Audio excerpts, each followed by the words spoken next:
Assalamualaikum warahmatullahi wabarakatuh. Apa kabarnya Anda semuanya? Semoga kalian dalam keadaan sehat walafiat. Baiklah, bertemu kembali kita di pelajaran IPA, Ilmu Pengetahuan Alam, yang mana pada kali ini kita akan bahas bab 3, yang mana materinya adalah klasifikasi materi dan perubahannya. Nah, di sini dalam pertemuan pertama ini kita akan belajar mengenai pengertian zat, unsur, senyawa, dan campuran. Nah, istilah pentingnya yang harus kita ketahui nanti adalah sebagai berikut.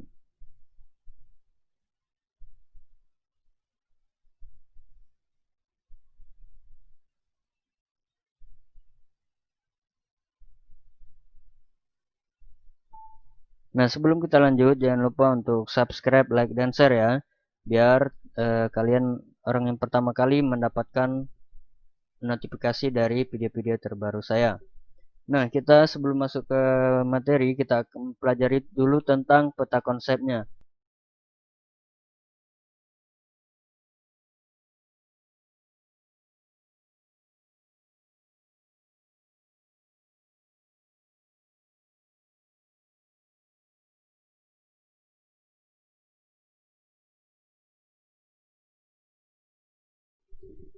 Oke, kita mulai pengertian materi dan zat.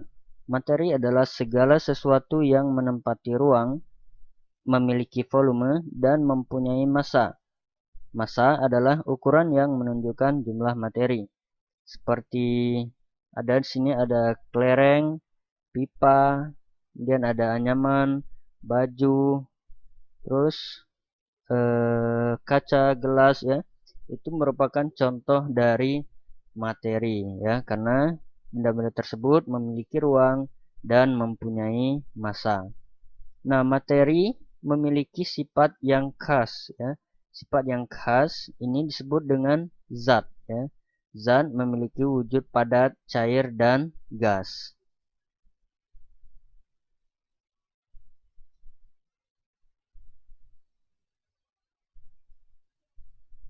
Sekilas kita review pelajaran kita yang telah lalu ya, yaitu perbedaan massa dan berat. Nah, dalam kehidupan sehari-hari sering kita jumpai bahwa ada 2 kg gula pasir. Massanya adalah 2 kg ya. Berarti kalau 2 kg gula pasir, massanya adalah 2 kg, sedangkan beratnya merupakan hasil perkalian antara massa dengan gravitasi, yaitu 20 Newton. Jadi massa adalah jumlah materi penyusun suatu zat, berat adalah ukuran yang menyatakan besarnya gaya gravitasi bumi yang dialami oleh suatu materi.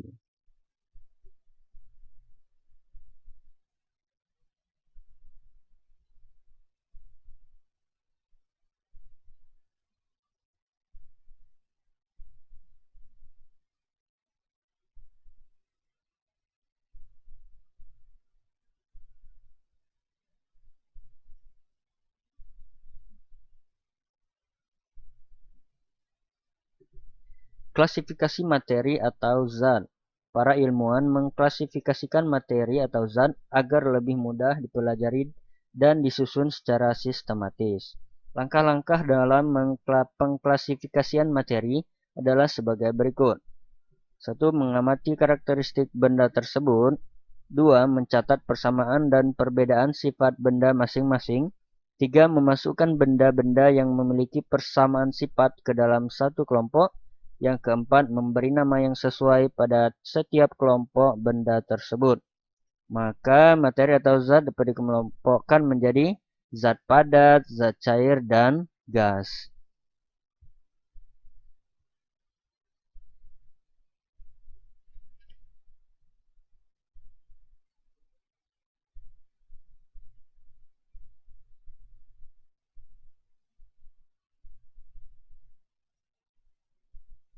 Perbedaan ketiga zat padat, cair, dan gas ini ditunjukkan dalam tabel berikut. Zat padat itu mempunyai bentuk dan volume tertentu, sedangkan zat cair mempunyai volume tertentu tetapi tidak mempunyai bentuk yang tetap, bergantung pada media yang digunakan, sedangkan gas tidak mempunyai volume dan bentuk yang tertentu. Sedangkan untuk zat padat, jarak antar partikel zat padat sangat rapat. Untuk zat cair, jarak antar partikel zat cair lebih renggang. Sedangkan zat gas, jarak antar partikel gas sangat renggang. Untuk zat padat, itu partikel-partikel zat padat tidak dapat bergerak bebas. Sedangkan partikel zat cair dapat bergerak bebas namun terbatas.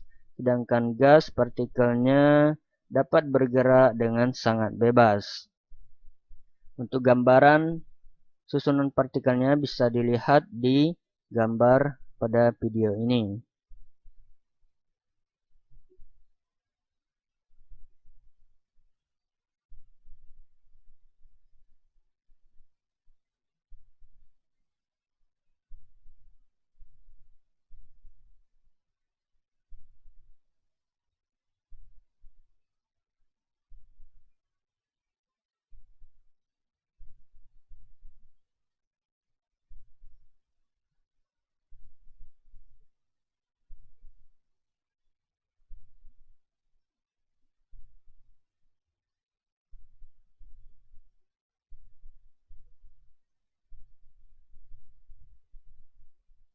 Selanjutnya ada perubahan wujud zat. Perubahan wujud zat itu ada yang namanya membeku. Membeku merupakan perubahan wujud zat dari cair menjadi padat. Ini berarti zatnya melepaskan energi panas. Yang kedua ada mencair. Mencair merupakan perubahan wujud cair dari padat menjadi cair, ya. Yaitu perubahan wujud zat dari padat menjadi cair. Maka dalam hal ini zat memerlukan energi panas. Yang ketiga ada menguap, yaitu perubahan wujud zat dari cair menjadi gas. Nah, dalam hal ini zat memerlukan energi panas. Yang keempat ada mengembun, merupakan perubahan wujud zat dari gas menjadi cair. Dalam hal ini, zat melepaskan energi panas. Yang kelima ada menyublim, yaitu perubahan wujud zat dari padat menjadi gas. Dalam hal ini, zat memerlukan energi panas. Kemudian selanjutnya yang keenam adalah mengkristal. Mengkristal merupakan perubahan wujud zat dari gas menjadi padat. Dalam hal ini, zat melepaskan panas.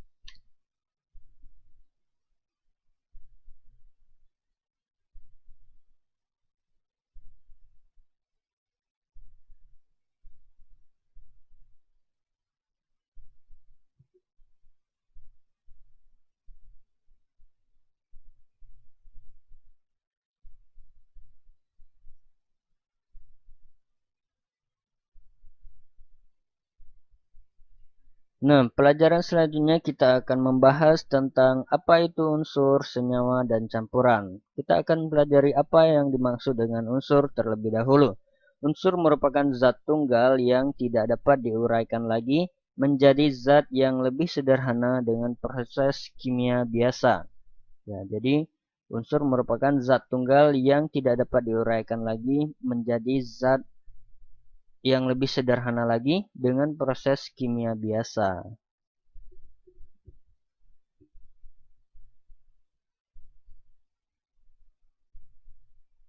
Contohnya adalah emas, ya, emas dan teman-temannya. Kemudian ada kita pelajari tentang unsur logam. Unsur logam ini mempunyai ciri-ciri mengkilat, dapat direntang menjadi kawat atau ditempa menjadi lempengan. Yang ketiga bersifat konduktor atau penghantar listrik dan panas yang baik. Yang keempat pada suhu kamar berwujud padat kecuali raksa, cesium, francium, dan gallium berwujud cair.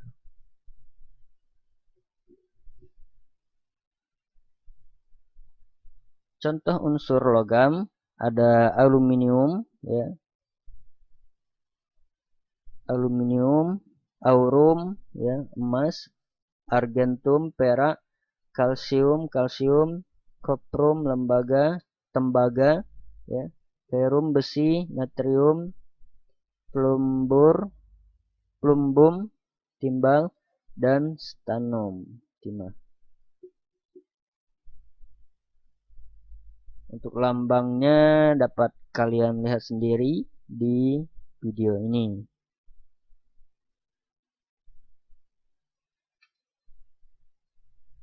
Ada juga yang namanya unsur non-logam, yaitu ciri-cirinya adalah pada suhu kamar umumnya berwujud gas, namun ada pula yang berwujud cair dan padat. Kemudian bersifat isolator atau tidak dapat mengantarkan arus listrik dan panas kecuali karbon. Yang ketiga adalah umumnya tidak dapat mengkilap. Kemudian contoh unsur non-logam adalah oksigen, hidrogen, karbon, sulfur, dan fosforus. Ya. Fosforus. Kemudian nama Indonesianya bisa kalian lihat di tabel ini. Kemudian juga lambangnya juga bisa kalian lihat di tabel. Kemudian ada yang bagian C adalah unsur metaloid. Ciri-ciri dari unsur metaloid adalah lebih rapuh dari logam, tetapi kurang rapuh dibandingkan dengan non-logam. Kemudian bersifat semikonduktor, dan yang ketiga adalah beberapa metaloid berkilau seperti logam. Contoh unsur metaloid diantaranya adalah silikon, ya, germanium, karsen, dan antimon.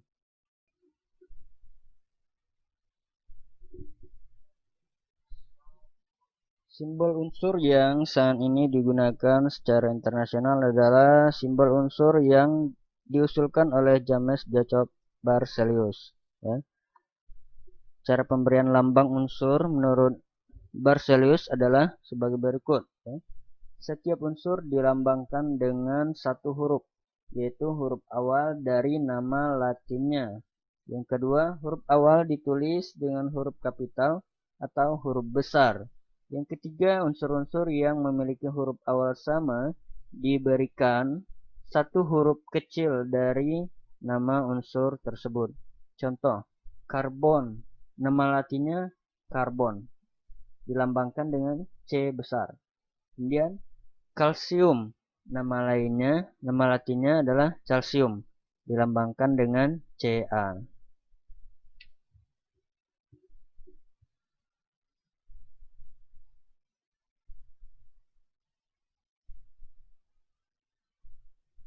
Ini adalah sistem periodik unsur atau kita kenal dengan tabel periodik, yang mana yang berwarna biru itu adalah unsur logam, yang berwarna kuning, ya, atau sedikit mengarah ke bata itu adalah unsur semilogam, sedangkan yang berwarna kuning cerah itu adalah unsur non-logam. Kemudian yang tidak berwarna adalah unsur-unsur buatan. Jadi ada unsur alami dan ada juga unsur buatan, ya.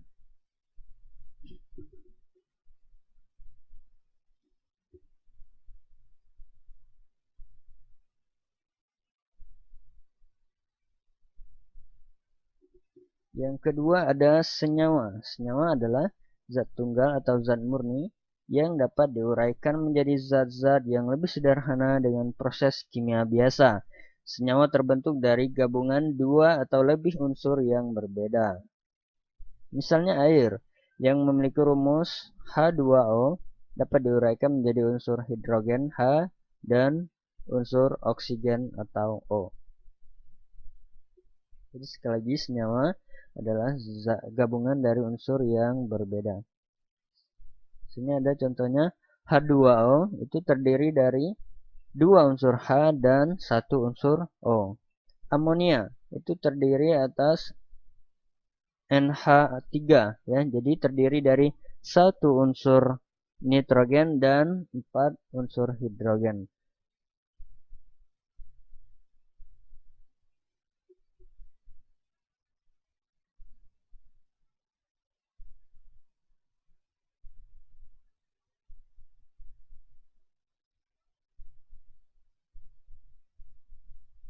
Dan ciri-ciri senyawa ada senyawa merupakan zat tunggal terbentuk dari dua unsur atau lebih yang berbeda. yang berbeda jenis dengan perbandingan tertentu dan tetap. Yang ketiga, sifat senyawa berbeda dengan sifat-sifat unsur penyusunnya. Yang keempat, senyawa dapat diuraikan menjadi unsur-unsur penyusunnya melalui proses kimia. Contoh senyawa sederhana dan unsur penyusunnya adalah air disusun oleh hidrogen dan oksigen, garam dapur disusun oleh natrium dan klorin. Sedangkan gula disusun oleh karbon, hidrogen, dan oksigen. Kemudian ada yang ketiga yaitu campuran. Campuran adalah suatu materi yang terdiri atas dua zat atau lebih yang masih mempunyai sifat zat asalnya.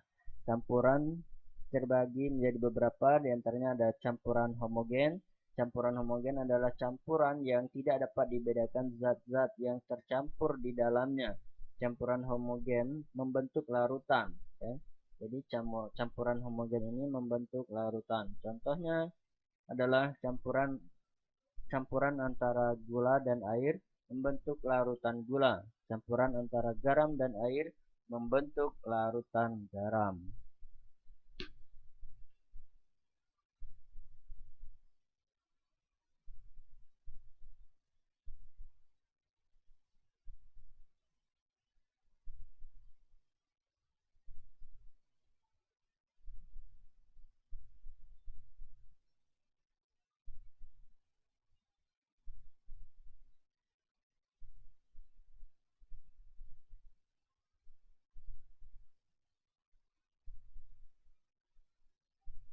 Kemudian ada campuran homogen atau larutan ya.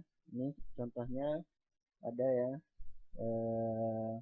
zat terlarutnya ada gula misalnya, kemudian ada zat pelarutnya adalah air, membentuk sebuah larutan ya.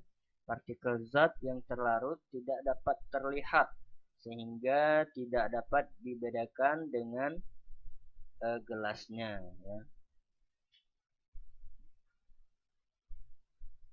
Jadi larutan itu sama dengan pelarut ditambah dengan zat terlarut ya. Yang kedua atau ke B ada campuran heterogen. Campuran heterogen adalah campuran yang zat-zat yang tercampur di dalamnya dapat dibedakan. Contohnya campuran pasir dengan air, campuran semen, pasir dan kerikil, minyak dengan air dan lain-lainnya. Nah, adapun perbedaan antara unsur, senyawa, dan campuran dapat kita lihat pada tabel berikut. Unsur merupakan zat tunggal, tidak dapat diuraikan dan terdiri atas satu jenis atom. Sedangkan senyawa adalah zat tunggal yang dapat diuraikan dan tersusun atas dua jenis atom atau lebih, dan perbandingan massa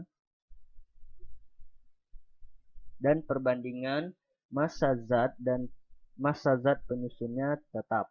Sedangkan campuran merupakan campuran yang dapat diuraikan dan tersusun atas dua jenis atom, molekul atau lebih ya. Sedangkan perbandingan massa zat penyusunnya tidak tetap.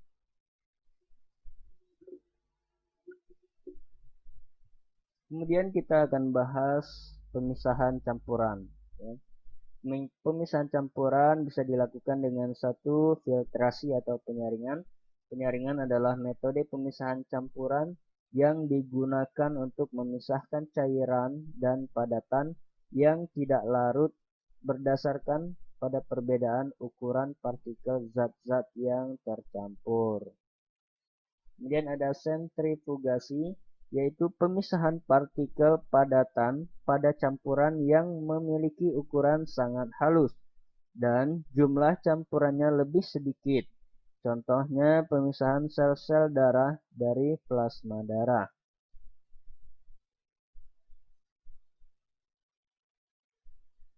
Kemudian ada distilasi atau penyulingan, yaitu pemisahan campuran zat cair yang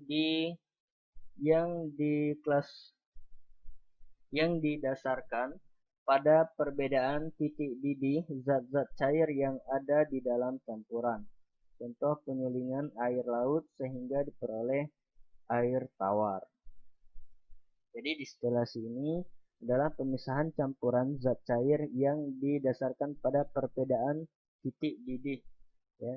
Jadi ada dua macam zat, cair itu berbeda titik didihnya. Itu bisa dipisahkan dengan cara distilasi atau penyulingan.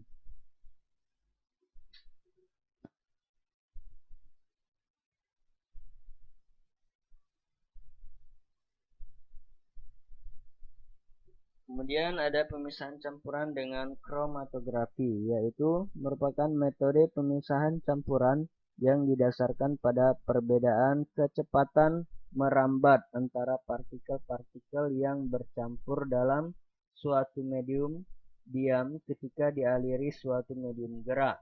Contohnya pemisahan zat-zat warna yang terdapat pada tinta.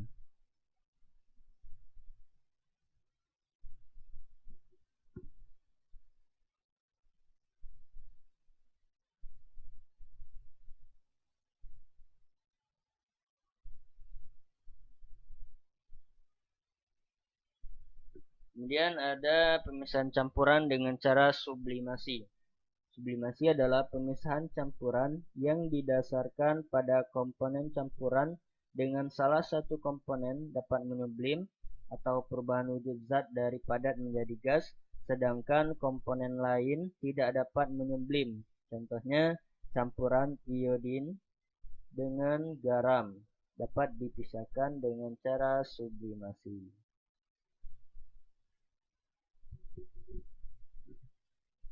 Demikian pelajaran kita pada pertemuan kali ini. Jangan lupa like, subscribe, dan share ke teman-teman kalian, ya.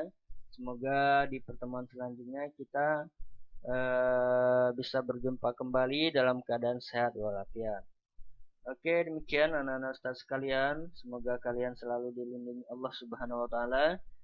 Lebih dan kurang Ustaz mohon maaf. Billahi taufiq wal hidayah. Wassalamualaikum warahmatullahi wabarakatuh.